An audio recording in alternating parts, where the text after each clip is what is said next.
Oke, ini bagian terakhir dari pengenalan tentang pelabuhan, menyambung dari video nomor 2 sepertinya itu, kalau nggak salah ingat gitu ya.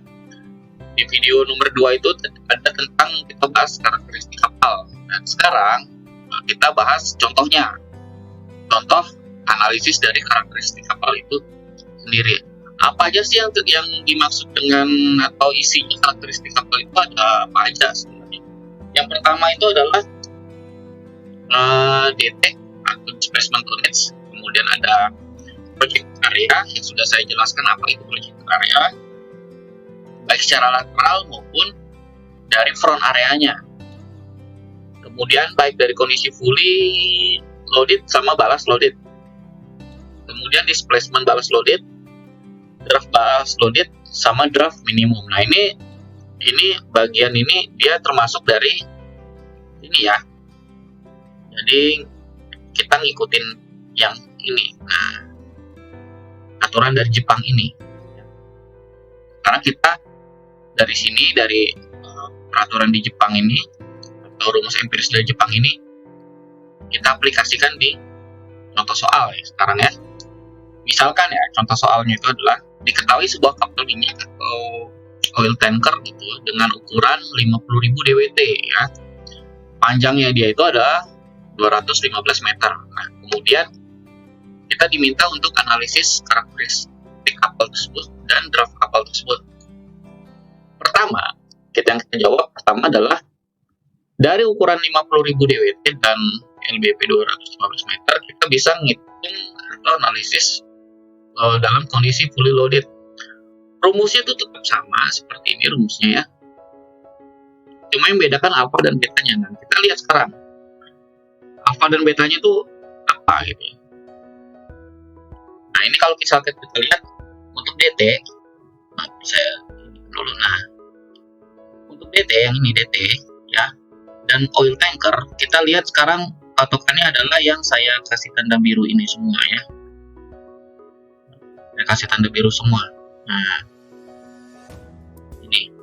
Nah, jadi kalau untuk hitung DT kita pakai alfanya itu adalah 2,028 atau 2,028 dan satu lagi betanya adalah 0,954. Sehingga kita tinggal masukin aja rumusnya, dan rumusnya tetap sama ini. Ini rumusnya adalah alfa kalikan DWT pangkat T ya. Dari menghitung displacement atau DWT fully loaded sampai dengan total surface area ya, itu rumusnya ini. Nah, kita balik lagi ke contoh soalnya tadi. Nah, ini dia.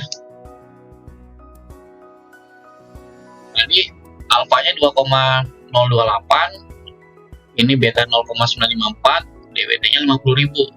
Sedangkan DT-nya adalah 61.643 ton ya. Ini adalah DT dalam kondisi fully loaded ya. Kemudian berikutnya itu adalah lateral project area. Lateral project area.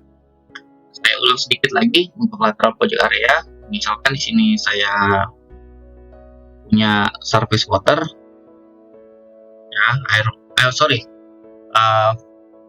free surface-nya dari air itu sendiri. Kemudian ada kapal.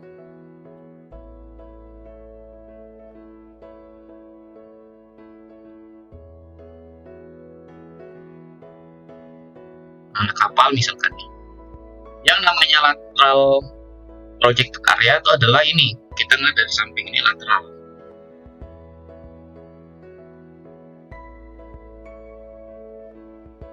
Project area.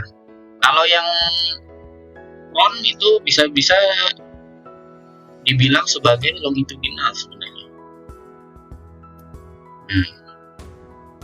Karena nih sisi depan kapal seperti ini ya. Nah, ini bisa dibilang sebagai front atau axial ya. Front projected ya. Nah, tolong dipahami baik-baik terminologi ini karena nanti itu akan dipakai dalam menghitung gaya-gaya akibat angin sama akibat arus. Saya lanjutin lagi. Nah, untuk yang laterally projected area itu dibagi dua ya. Itu di atas muka air laut, berarti di sini. Nah, sama yang satu lagi di bawah muka air laut, berarti yang di bawah. Jadi yang di sini, yang bagian ini dengan bagian bawahnya. Kondisinya juga sama-sama ada dua. Kondisi fully loaded, kondisi muat penuh, sama kondisi balas loaded ya.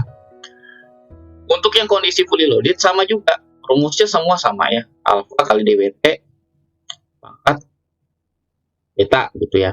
Yang membedakan adalah nilai alfa dan nilai betanya. Kalau misalkan kita lihat untuk yang kasus ini, kalau kita lihat kasus ini, yang fully loaded yang di atas ya alfanya berarti 4,964 dan beta 0,522 gitu ya. Nah, kita tinggal masukin saja dan hasilnya adalah, karena ini satuannya luas gitu ya, jadi satuannya adalah meter persegi. Dengan cara yang sama untuk yang balas loaded didapat dengan 2599,12 meter persegi. Artinya apa kalau misalkan kita lihat ini? Kalau misalkan kita lihat ini, artinya adalah dalam kondisi fully loaded dia luasnya lebih kecil di atas muka air laut. Kenapa? Karena muat penuh kan, muat penuh berarti dia semakin ke dalam gitu. Semakin ke dalam artinya yang tersisa di atas muka air laut semakin sedikit, makanya kecil gitu dibandingkan dengan kondisi balas tanpa muat penuh. Makanya dalam kondisi balas atau tidak muat penuh itu masih muatannya masih balas saja gitu ya, bukan fully loaded. Ya luasannya lebih besar daripada saat kondisi penuh, karena ya ibaratnya ya lebih ringan lah, gampangnya lebih seperti itu ya, lebih ringan sehingga luasan di atas muka airnya lebih luas. Nah sekarang di bawah muka air laut gimana? Dalam kondisi fully loaded kebalikannya yang tadi itu, dia didapat 2376,56 meter persegi. Untuk yang balasnya 1,97,55 meter persegi. Nah di sini kan terbukti bahwasanya pada kondisi fully loaded bagian bawah itu lebih luas ya, lebih luas. Kenapa? Karena yang tenggelam lebih banyak berarti ya, gitu. Lebih besar yang tenggelam daripada yang di bagian atasnya. Tapi kebalikannya, pada saat kondisi balas yang di atasnya lebih luas daripada yang di bawah permukaan air lautnya itu.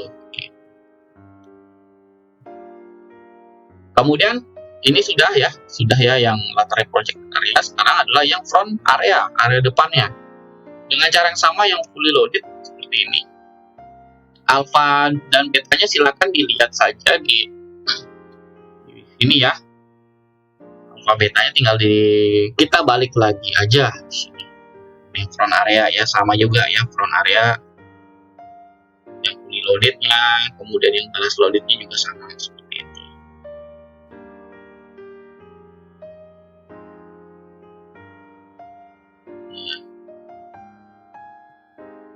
Fully loaded yang di atas muka air laut dia luasannya 4,69.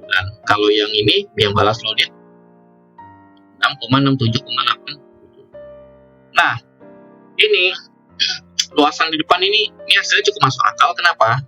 Karena ya luas yang front area itu ya lebih kecil daripada yang samping. Yang samping kan dia kan memanjang ya. Yang samping itu kan dia manjang, pastinya luasnya lebih besar daripada yang depan, dia yang ke arah beam gitu ya. Jadi ini hasilnya cukup masuk akal gitu. Kemudian ada total surface area di bawah air laut, total surface area. Jadi ini bukan front area ya, tapi total ya. Total luasan yang di bawah muka air laut saat kondisi fully loaded seperti ini, saat balas loaded seperti ini. Ini total ya, luas permukaan totalnya. Kemudian karakteristik apa lagi yang bisa kita cari? Yang kita bisa cari itu displacement balas loaded. Sama DT juga tapi dalam kondisi balas. Nah, ini rumusnya ini seperti ini. Cuma kita udah bukan pakai dWt lagi tapi kita pakai DT. DT dalam kondisi kondisi full seperti ini yang kita lihat.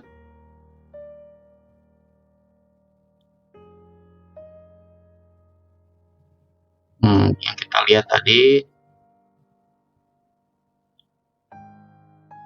Nah, seperti ini ya. Nah, ini. Nah, displacement balas loaded kita udah pakai alpha kali dt gitu ya. dt pangkat beta gitu. Dan untuk karakteristik angka alpha dan betanya masih mengacu pada baris yang sama. 0,383 dan 1,018. Oke. Hingga didapat untuk displacement saat balas loaded itu 28.794 ton. Dan sebenarnya yang dipakai dalam perencanaan itu yang mana sih? Yang pasti tentunya bukan yang kondisi balas ya, tapi yang kondisi fully loaded yang tadi yang 61.000.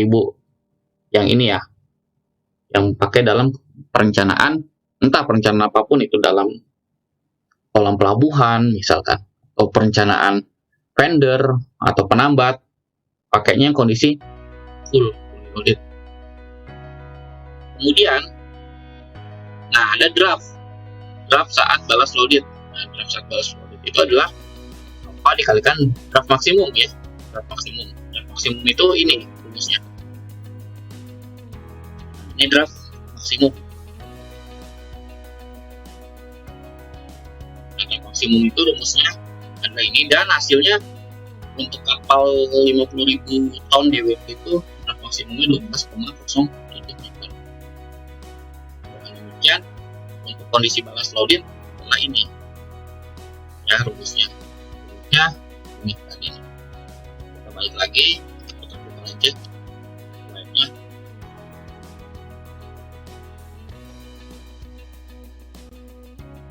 Nah ini untuk draft maksimum ini. Nah ini untuk draft balas loaded ini dia menggunakan draft maksimum dengan karakteristik alpha dan betanya itu masih sama di baris yang sama. Didapat untuk draft saat kondisi balas itu 6,1 meter. Jadi tentu saja katakan di sini adalah air, kemudian di sini adalah kapal. Nah, dia ini adalah draft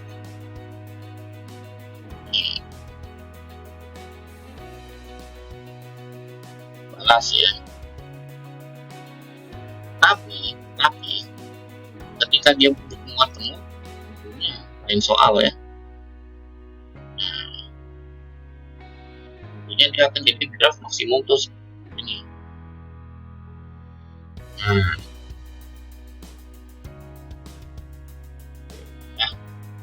Draft maksimum di sana. Kemudian ada terminologi lain, itu draft minimum. Draft minimum itu adalah ini rumusnya tadi sudah dibahas ya. Draft minimum itu 0,02 kali LDP plus 2, itu draft minimumnya 0,3 meter. Nah kalau dibandingin dengan draft saat balas lebih kecil daripada draft minimum. Jadi dalam perencanaan kalau misalkan menggunakan draft minimum ya udah ini yang dipakai ya. Jadi maksudnya itu adalah ini buat kontrol. Ketika kondisi apa namanya tuh, kondisi buat kontrol aja sebenarnya. Kalau bisa ya saat kondisi misalkan dari kondisi full muatan, kemudian surutnya juga terendah, itu seenggaknya masih menyisakan celah sebesar 6,3 meter. Bisa berkontrol juga seperti itu. Nah, ini adalah contoh kasus. Nah, ini sebenarnya sudah bisa dilihat dan sudah ada bahasannya juga di slide-nya ini. Sama gitu, cuma di sini kurang lengkap ya. Kurang lengkap, yang paling lengkap itu yang ini. Ada soal ini. Nah, berikutnya silakan kalian mengerjakan latihan soal ini. Kerjakan latihan soal nomor 1 seperti contoh 1 untuk kapal feri dengan DWT 20.000. Dan satu hal lagi yang saya katakan bahwasanya ini hasil-hasil di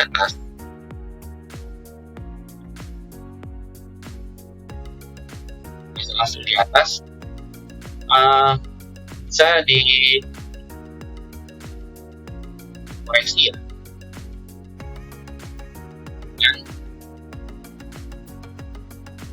faktor kepercayaan. Jadi maksudnya adalah kalau misalkan kepercayaannya dia tingkat confidence-nya misalkan 50% misalkan ya, jadi draft maksimumnya bukan 12,07 tapi ya sekitar 1 meter. Kepercayaan tingkat kepercayaan 50%. Jadi kalau tingkat kepercayaannya 90% ya mungkin sekitar 11-an atau berapa ya, tinggal dikalikan sebenarnya.